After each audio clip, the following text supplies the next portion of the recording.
Every Ironman event, 70.3 event that I've done has been wetsuit legal, so I've always worn a wetsuit. Obviously with the swimming background, not having a wetsuit isn't the biggest deal for me. But it was kind of a test. I've never put on a swim skin, never really swam with just the tri-suit. But looking at the forecast and the water temperature was about 2 weeks out, I realized that it was very likely that it was going to be not wetsuit legal.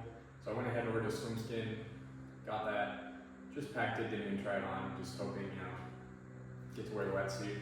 Obviously the wetsuit makes it swim easier and faster, so that's always a plus, makes it a little easier.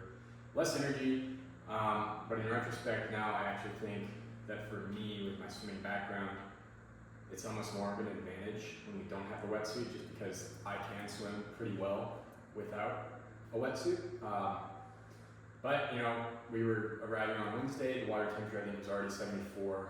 It was mid to high 80s outside, and then, come on, jump, come on. You jump. Okay. We arrived on Wednesday, it was mid 80s outside. Knew there was no way that the water temperature was going to go down. I think the second day we were there, it had gone up to like 75.5 or something. And that's when I pretty much was like realizing, okay, it's probably going to be a wetsuit, not legal. So I tried on my swim skin over the tri-suit, fit fine. It's super good range of motion, obviously, compared to a wetsuit, so wasn't super worried about that. I think Friday morning it was already over the limit, so we were like, oh, well, that's how it is. Going into the swim, everyone always talks about how horrible the water quality is. Saw a lot of signs about no swimming when we were doing some prep rides, so it's a little sketchy. So we brought some mouthwash into the transition one bag, had that ready. Knew I was going to wash my mouth out and do my best not to swallow.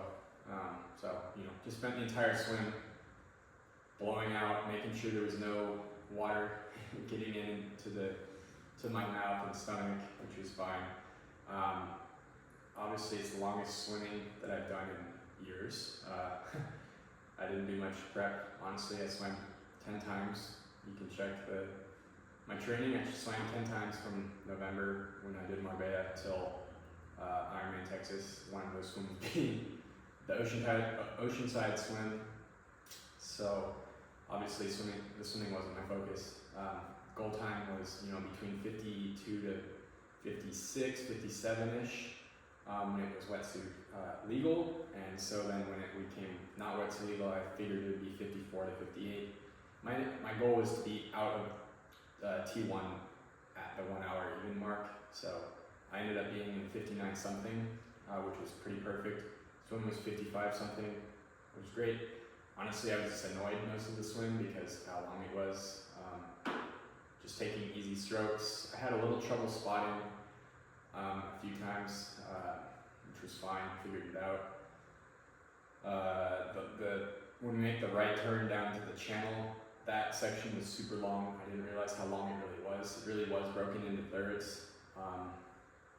So that the whole time I was pretty annoyed, just wanting to be done, wanting to get onto the bike, see where my legs were at, how fast could I go.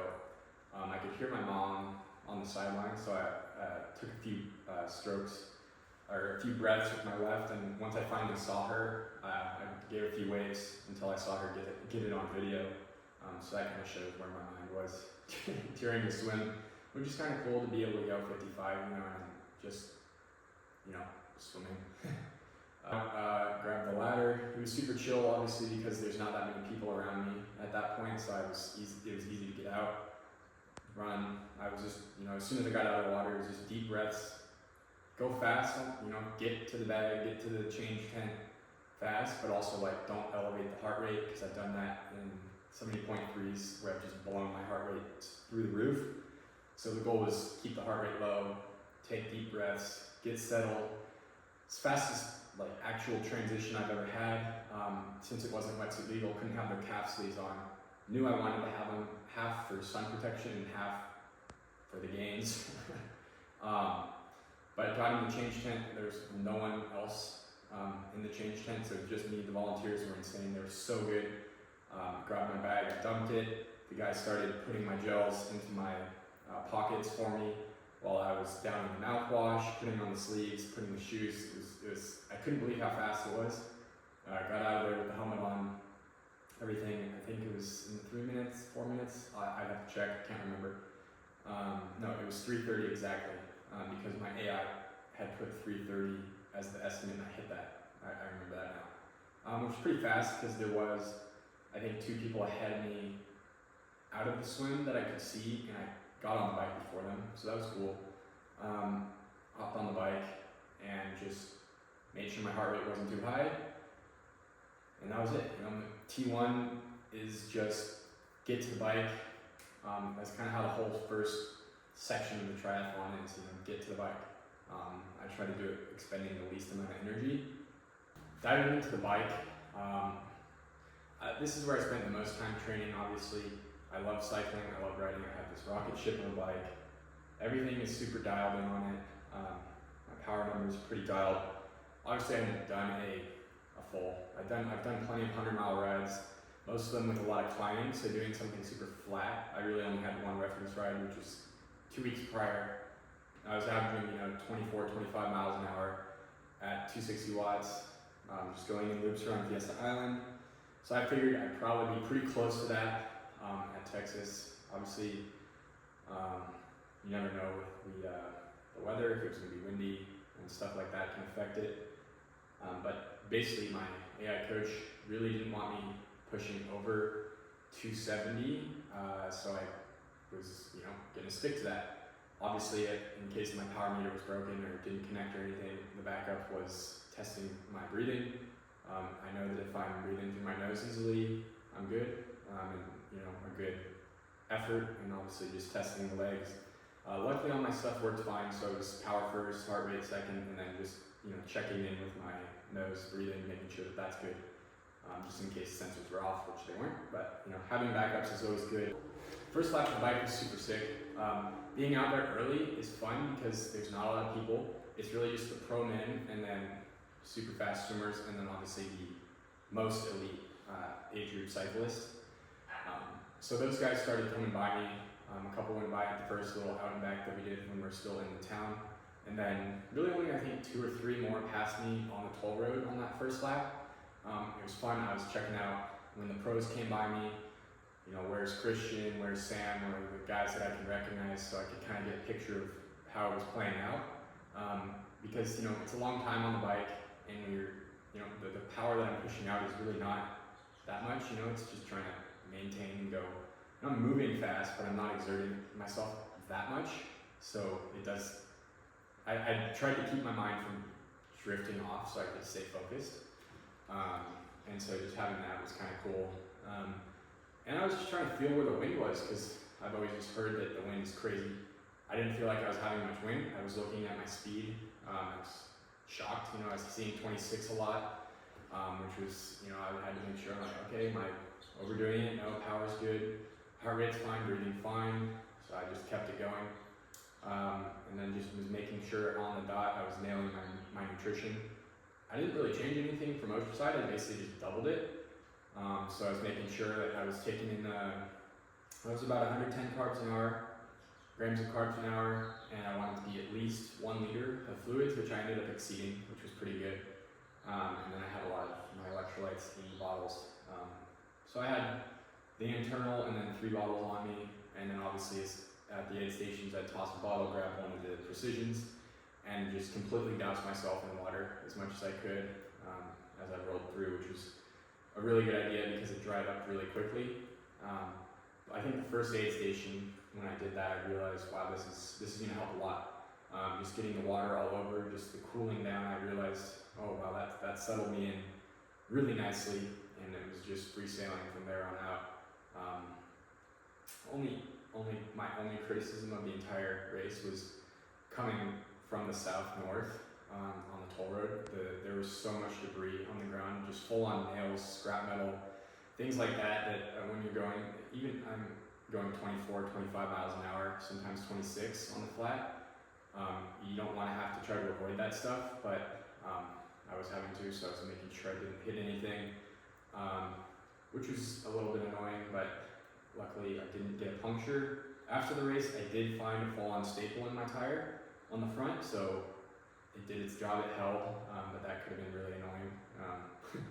Obviously, punctures are annoying. The second loop was an entirely different story.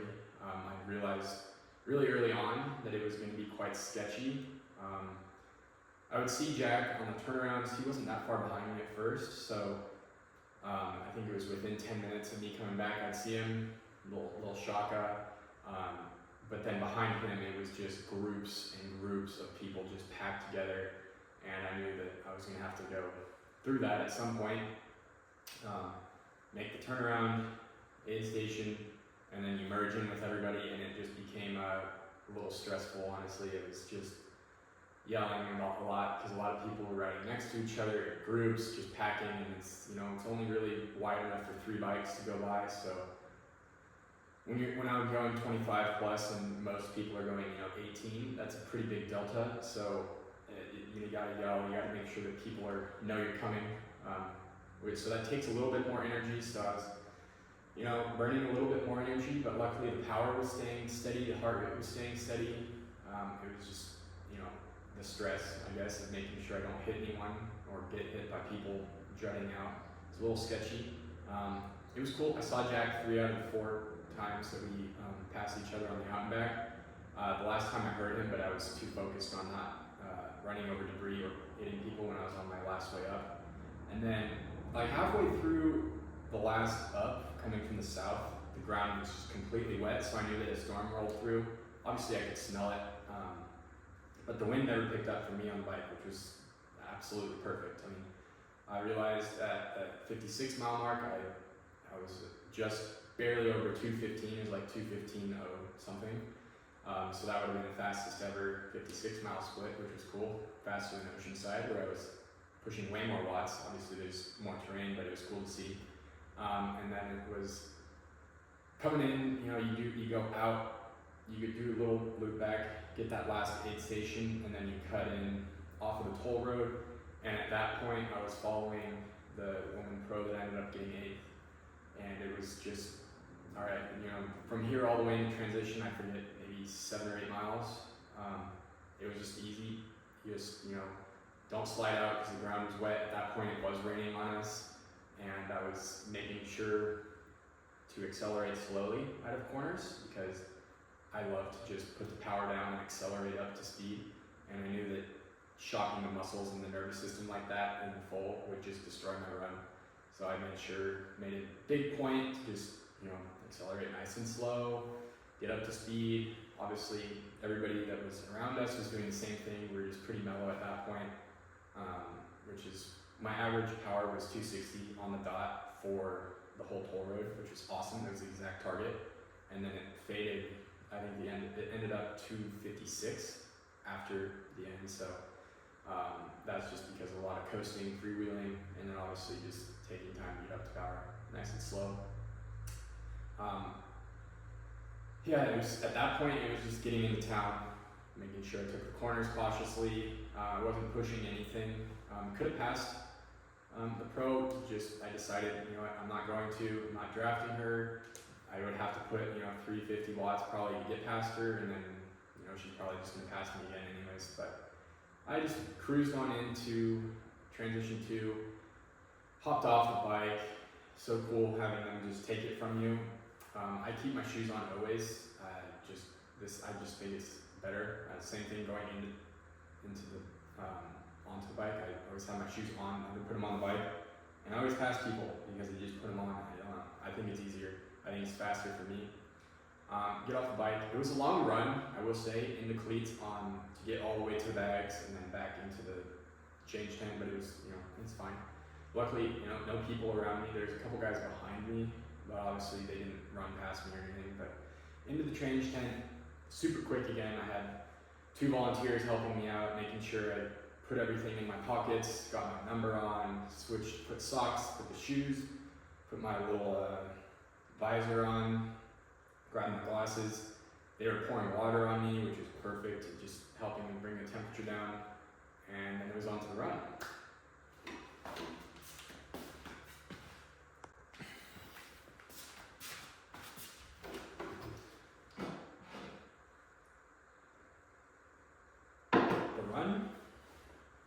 obviously, it's my longest run by more than 10 miles.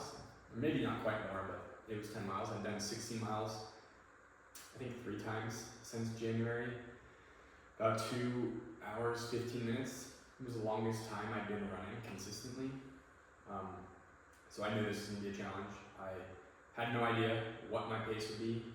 Jack kept telling me, 4 hours would be way too slow for you. You're going to crush 4 hours. But I had no idea because in all but one of my 70.3s, I completely bonked on the run on the tail end of the half marathon. The only one where I didn't do that was at Marbella, where I paced it perfectly. So I knew coming out of transition that the worst thing I could do was run a 6-minute mile and elevate the heart rate, even though I knew it was going to be easy. I was in the carbon shoes that I didn't bought specifically for this race. And I just knew, don't do that, don't do that, don't do that. You always get that extra energy when you come out of transition. There's people yelling, and especially, being one of the first age groupers coming through transition 2, getting onto the run, people are even louder. So obviously I fed into that, but my plan was I'm going to run for what I think is about half a mile. Then I'm going to check. I'm going to check the watch for the pace, check the watch for the heart rate, and check if I'm breathing, how I'm breathing. I looked down, it was 0.7 in, and I was at 6:12 pace, and I was like, okay, geez, heart rate's not elevated yet. I'm breathing through my nose, fine, but I know that I'm cooking my legs, so I'm like, all right, gotta slow down, pull back a little bit. So I did that, and then gave it, a little bit more, and by 0.9-ish, I looked down, okay, still under 6, or still under 7, I was like, all right, gotta pull back even more, and at that point, I saw Sam Long coming back on one of the little out and backs that we have, and then Matt Hansen ran by me, so that was cool. Those were the main pros that I saw on the run. So we had a little out and back right at the beginning, and then a little up on this little grass hill, and then that's immediately into the first aid station. So basically, obviously I knew that going up that hill would spike heart rate a little bit. The game plan, walk every single aid station no matter what, no matter how well I was feeling, no matter how fast I was going, what the heart rate was stopping and walking through water, drinking water, dousing water, getting electrolytes, second half of the race grabbing Coke, just getting ice, just everything I could do to cool myself down. So that first aid station was placed perfectly, because I think my first mile ended up being like 6:30-ish, maybe even a little bit faster.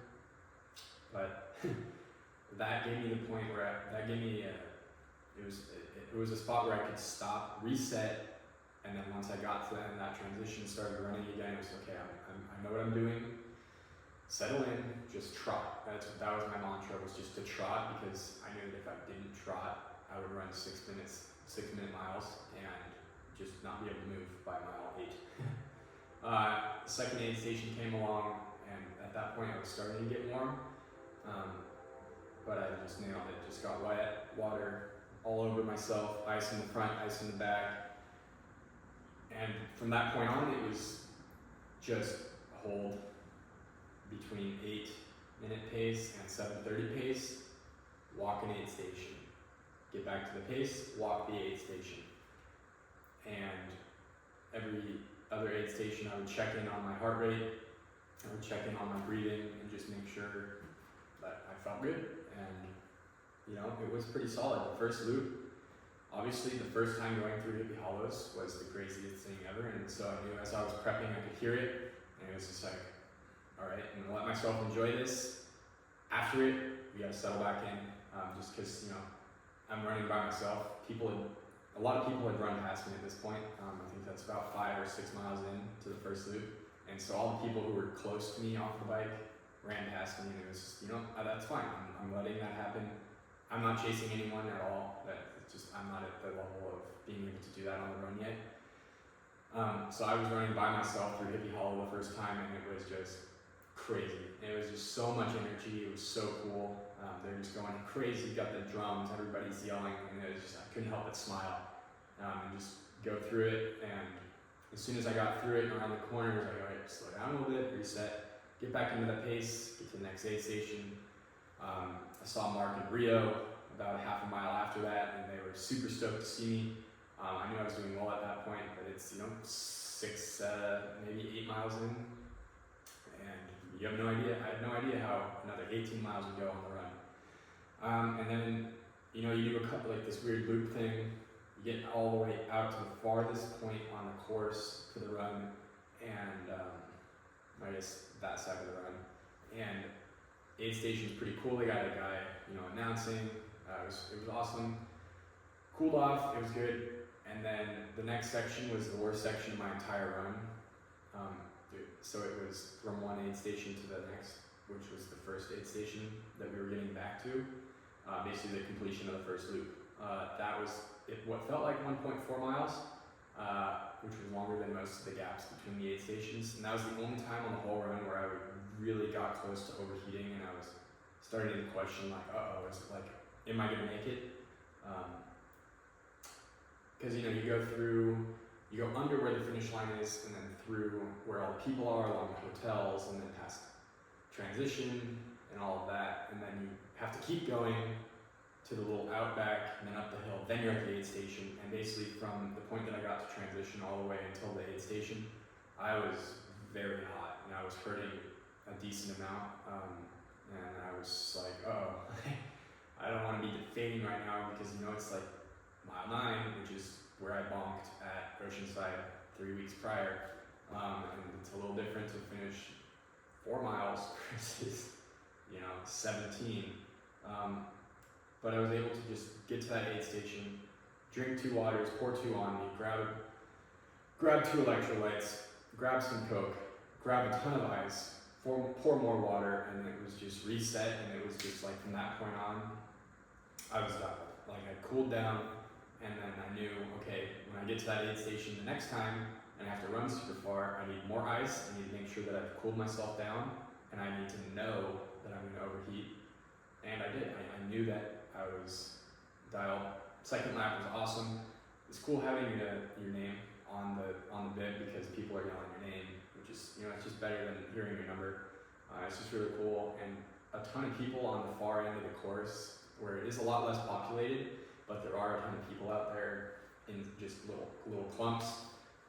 Recognized me because obviously I was in there early, and they recognized me. They're like, "Oh, here we go. One more loop after this. Doing great." And it's just those small little things when you're in your own head for 3.5 hours. It's like it just boosts you a little bit. Gives that little bit of extra confidence, a little extra motivation to keep going. Second loop was awesome. Honestly, I had no problems with it. I was just going. Knew where all the aid stations were, so I knew when I would need to slow down and grab stuff. So if I was starting to hurt, I knew, I've only got 0.2 to go until I can stop, reset, and just be dialed. I definitely got past the entire run on the first 2 laps. Obviously, once I was doing the second lap, I was also passing people who had just come off the bike. And then getting into the third loop is when I realized, like, wait, okay, because I just had when I was starting the third loop is when I realized, wait, I should start thinking about what am I gonna go on this marathon, Because at that point, up to that point, it was just hold it together, make sure I can finish, once I'm realizing, okay, 8 or 9 miles at this point, like I'm in a rhythm where it's just I'm gonna be going to finish, It's just a matter of how fast is it gonna be. And then I started looking at my watch, because I only had the run time on there, so I knew the total run time, and I knew the time of the day, so whatever time it was, I don't remember. I was trying to do the math, and I'm still tired. I'm pretty exhausted. I've been exercising for 7 or plus hours at that point, 8 hours probably. Yeah, 8 hours. And so I didn't really know. I couldn't really put together. I was like, wait, I'm going to be pretty close to 9 hours, right? Like, oh, am I going to just miss 9 hours? Oh, I'm going to run about 3:30. That's pretty cool. I didn't know I could run under 4, let alone 3:30. So that's pretty cool. Anyways, last lap, passing more people, not getting past as much, which is always nice. When you're passing people, that it mentally is a little bit better. to Hippie Hollow. Like, okay, I know if I start kicking now, it's a little too early. I don't want to do that to myself. I want to be strong as I come across the line. So through Hippie Hollow, we hit an aid station. Actually, that's not even true. Basically, after Hippie Hollow, it's probably when I realized, okay, well, might as well start picking it up now. Because at that point, I think I was running like 8:30s about pretty consistently when you include the stopping at the aid stations. So I realized, well, okay, I can pick it up now. I'm gonna pick it up, just pick up the tempo, and if it messes me up physiologically, I'll kick it back. But I started going, realized, okay, I'm good. I'm gonna get to this next aid station, which is just around the corner. Get to the aid station. All right, it's not sprinting, but basically, I'm picking it up. I'm feeling like I'm running about a 7-minute pace, but I'm not checking the watch at that point. And from that point on, I didn't check the watch. It was just, all right, I know I have 2 miles left. I'm just gonna run. I'm just gonna run to the finish line, and that's it. Run. See my mom because we kind of come by the finish loop, and then we head back out to another little out and back. So I saw her there, waved. I was super excited. She was super supportive. So I was like, all right, got to get back to this point, and then I'm basically done. So it was just run out. Don't sprint, obviously, but run out there, get through the aid station. I still slowed down, not quite to a stop this time on that last aid station, but I still, I cooled myself because I think it was still like 0.8 or so that I had to run at that point to get to the finish line. So cooled off, and then it was, it's a little downhill when you come out of the aid station and running along the water. And I was striding at that point, just going. I'm going to the finish line. I'm going to the finish line, and you see the little point where it's like to finish or to your loop, and it's always nice when you're going to the finish. You don't have to run another 9 miles. So I hit a couple of turns. I passed a guy whose name was also Zach, which was pretty funny. Right as we start to make the little turn, then you get to where they've got it totally blocked off with the rails, and then it's just you make the final turn, and you can see the finish line, and it's way louder. They've got the red carpet, everything, the little bell on the right, which you're supposed to ring when it's your first, and obviously my first, I'm gonna ring it, but at the same time, I know that at this point, I'm in the realm of potentially making Kona, and every second does count. So I just grabbed it, a little swing. I don't even know if people noticed that it rang, but I was at that point just full sprint all the way to the finish line. And yeah, the emotions were pretty crazy. I was having goosebumps for the whole last 0.4, just like, oh my God, I'm actually finishing. Starting to tear up, just getting across the line. And you can't really explain the feeling of crossing that finish line. I could hear him sort of, I'm kind of tunnel vision, but I could hear him say my name, and you're an Ironman, so that was cool.